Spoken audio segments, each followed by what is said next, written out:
So guys, today I will be learning about the international political economy, especially during the post-war international economic order. So I'm preparing for my final exams at Christ University. So let's start. Yeah, institutions. When it comes to international institutions, the question arises, does rules matter in world politics? Institution, what is an institution? It can be defined as a set of rules known and shared by the relevant community that structure interaction in different ways. International economic institutions include International Monetary Fund, that is IMF, the World Trade Organization, WTO, and the World Bank.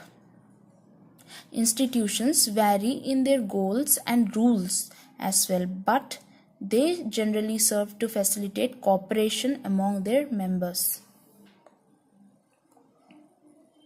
Yeah, what is Bretton Woods Agreement? I think this is an important question because this has been often asked in the internal exams at Christ University and several other universities as well.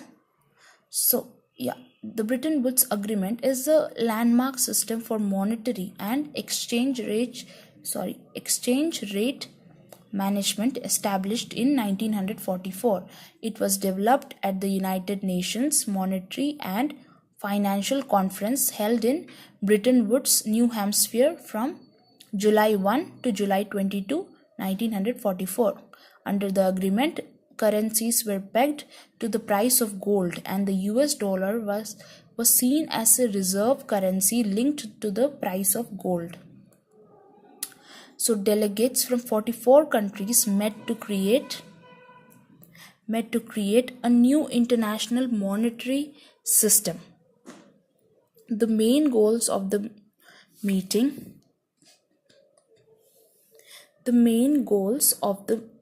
meeting of the 730 delegates were to ensure a foreign exchange rate system. It was to prevent competitive devaluations and promote economic growth. So, the preparation for this event took 2 years. The primary designers were Keynes of United Kingdom and Dexter White, who was an economist of the Treasury Department. So when it comes to the creation of these two new institutions, we need to remember 2 points. So one of the major items that came from the Bretton Woods Agreement was the creation of the International Monetary Fund. So the IMF, it was created to monitor exchange rates and lend reserve currencies to nations. It was formally introduced in 1945 when around 29 members they signed the articles of this agreement. This agreement was created the World Bank group. It was set to provide financial assistance for countries during the reconstruction post World War I. So yeah, the end of Bretton Woods Agreement. How did it come to a close? The Bretton Woods Agreement was dissolved between 1968 to 1973. An overvaluation of the US dollar led to concerns over the exchange rates and tied to the price of gold. So President Richard Nixon, he called for a temporary suspension of the dollar's convertibility. Countries then were quite free to choose any exchange agreement except the price of gold.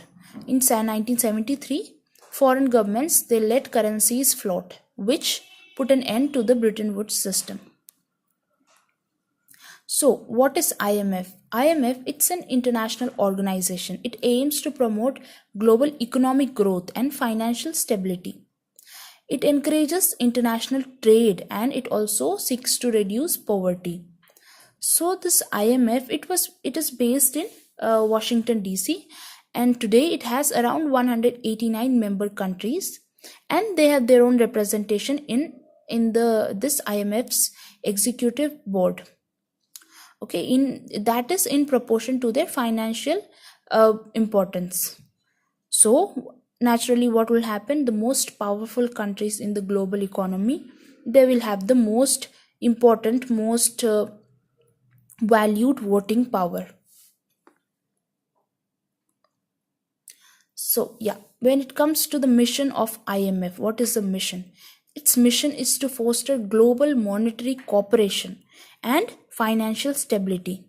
It also seeks to facilitate, to strengthen international trade, and to promote high employment and sustainable economic growth, and also, yeah, poverty reduction across the world. So what are the methods that IMF uses to in order to uh, secure its mission? So it uses methods like monitoring and capacity building as well as lending. So three important methods to reach their goals are monitoring, capacity building, and lending. Yeah, surveillance. This is the other name for this is monitoring, as we read in the previous slide. So the IMF, it collects massive amounts of data on national economies. Okay, it is free to collect data from any country such as India, and national economies and international trade also. Okay, it collects data from national economies about international trade as well, and the global economy in total. So it and provides, so they extract these data in order to provide an updated economic like forecasts at the both at the national level as well as the international level. So it makes predictions, economic predictions for of the future at the global level and at the national level. These forecasts are then published in World Economic Outlook, and they are accompanied by discussions about fiscal policies, monetary policies, as well as trade policies on growth prospects and financial balance and stability. So, yeah, the next point we talked about was capacity building. How does IMF use the method of capacity building in order to reach its goal? So the IMF, it provides assistance. What kind of assistance? Technical assistance and technical training and policy advice to its member countries through its programs which are aimed at capacity building. So technical assistance and technical training as well as political policy advice only to its member countries. These programs usually include data collection and data analysis, which then contribute to IMF's project of monitoring and keeping a check over national and global economies. The third method of IMF is lending. What does IMF do through lending? It gives loans to countries that are experiencing economic crisis or any kind of distress. And why does it provide loan? Because in order for these distressed economies to prevent their economies from further financial crisis, or at least to mitigate the crisis. So, yeah, the members of the IMF, they contribute certain amount of funds for this lending to a pool based on a quota system. So what is this quota system? We'll get to know in the coming slides. These funds total around 475 billion, and it is a kind of quasi means like what do you call half. It's a kind of quasi currency that is comprised of a certain proportion of the world's reserve currencies. IMF funds, they are often conditional on recipients and making reforms to increase their growth potential and financial stability.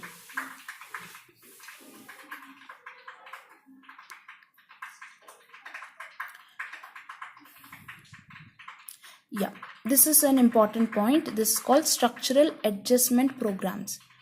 So when IMF provides loan to its to a member country, the member country is expected to go through these structural compulsorily go through some structural adjustments of its economy. So yeah, what is the structural adjustment program? It is like, in terms of India decided to, when it started to take loan from World Bank and IMF, it was forced to open up its economy in the name of liberalism and globalization. Yeah.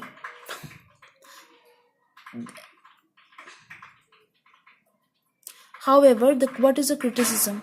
The criticism is that these are conditional loans and they have attracted criticism for increasing poverty. Okay, the gap between the rich and poor, and producing the structures of colonialism, or you can say neocolonialism also. Yeah, this is not that interesting. It's kind of boring. So yeah, we can kind of skip this portion. So the next topic is IBRD. What is IBRD? International Bank for Reconstruction and Development. So this international bank, it was set up as a result of the decision taken in Bretton Woods Conference. This conference, we all know, it was held in 1944 and it was attended by 44 nations. There it was decided to set two organizations, namely IMF and IBRD. It was set up why? Just to solve the, not just, but yeah, one of its primary agenda was to solve the monetary and financial problems of the lesser developed countries like India. And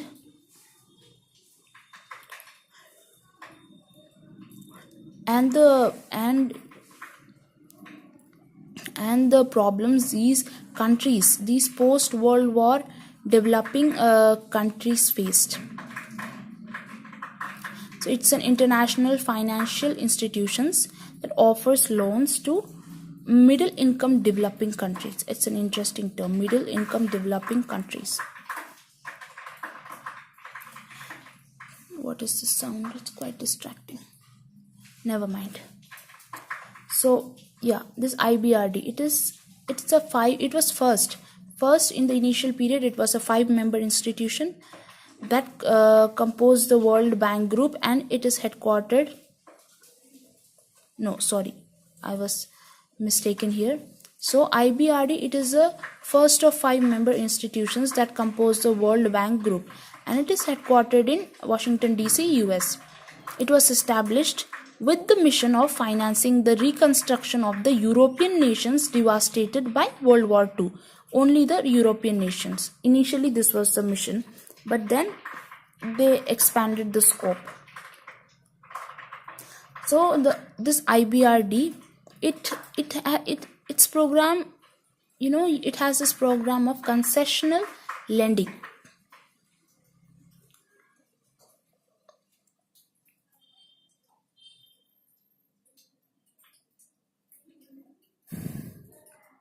And it has this branch of called International Development Association. It is like associated with this association, and they are collectively known as World Bank. So IBRD and the International Development Association are collectively known as the World Bank, and they share same leaders and the same staff. So what is its function? It has quite a few functions. We can just go through them. So it's coming to its temporary. So see, there's mainly two kinds of functions: temporary function and longer range function. What is temporary function? Temporary function is like assisting the restoration and reconstruction of productive capacity which was destroyed during the war. And what is the longer range function? That is that of contributing to the development of economic resources and the growth of the productive power and standards of living, particularly in the underdeveloped countries. to promote the third function, very important function, is to promote private foreign investment. Okay, not the word private foreign investment by guarantees and participation in loans and other investment made by only the private investors. That is promoting capitalism in some way, we can say that. So this World Bank, it comprises of two institutions. Okay, the International Bank for Reconstruction and Development, that is IBRD, and International Development Association, IDA. This World Bank, it is a component of the World Bank Group, and their official goal is reduction of poverty. But another important commitment that World Bank has is the promotion of foreign investment and international trade. Okay, to add to the to facilitate the capital investment. So what is World Bank Group? It is a family of 5 international organizations, that is IBRD, IDA, and International Finance Corporation, Multilateral Investment Guarantee Agency, that is MIGA, and ICSID. What is ICSID? International Center for Settlement of Investment Disputes. So yeah, we will talk about the characteristics of the bank loan in the next video. For today, this is it. Thank you guys.